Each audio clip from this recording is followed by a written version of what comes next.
பாவம், இவளே மனசு ரொம்ப நொந்து போயிருக்கா. எரியிற தீல எண்ணெய் ஊத்துற மாதிரி எதுக்கு இப்படி இவளை கரிச்சு கொட்டிட்டு இருக்கீங்க? யாரு இவ?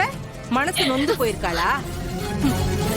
அவரு மட்டும்தான் இப்படி பண்ணிக்கிட்டாரா, இல்ல நாம யாராவது உயிரோட இருக்கோமான்னு பாக்க வந்திருப்பா. ஏய், ஐயோ சித்தி, என்ன சித்தி இப்படி எல்லாம் பேசுறீங்க? நான் ஏன் அப்படி நினைக்க போறேன்? அடடடடடா, அப்படியே பொங்குறத பாரு. உனக்கு அடி நடிக்க சொல்லி தரணும். இங்க இருந்த வரைக்கும் நடிச்சு நடிச்சு எங்க எல்லாரையும் ஏமாத்திக்கிட்டு இருந்த.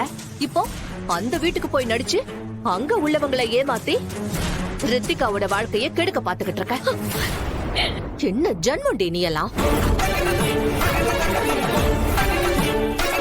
அப்படி ஒரு கேடு கெட்டவளுக்கு பிறந்தவ பின்ன எப்படி இருப்பா? சித்தி ப்ளீஸ், அம்மா அப்படியெல்லாம் பேசாதீங்க.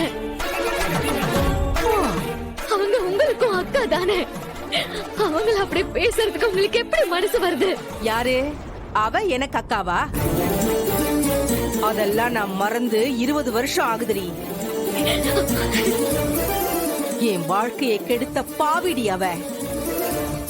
நான் அவ கூட பிறந்தேன்னு சொல்றதுக்கே வெக்கப்படுறேன்.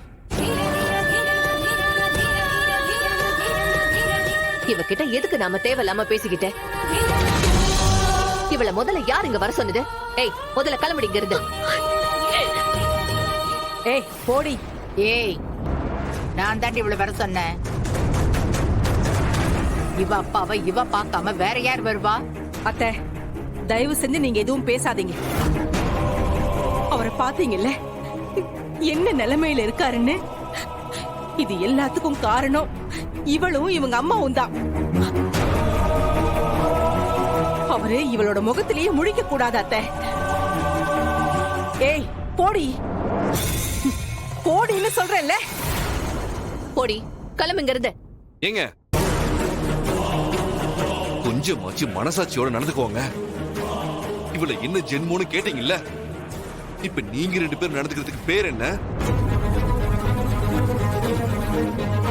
அப்பாவை பார்க்கணும்னு வந்தவள இப்படி போன்னு துரத்துறீங்க.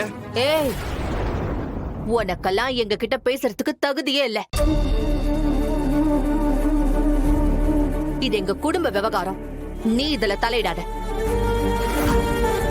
டேய், நீ சொல்றதுக்கு அமைதியா போறதுக்கு இது ஒண்ணும் அந்த வீடு இல்லடா. யார எப்படி நடத்தணும்னு எங்களுக்கு நல்லாவே தெரியும்.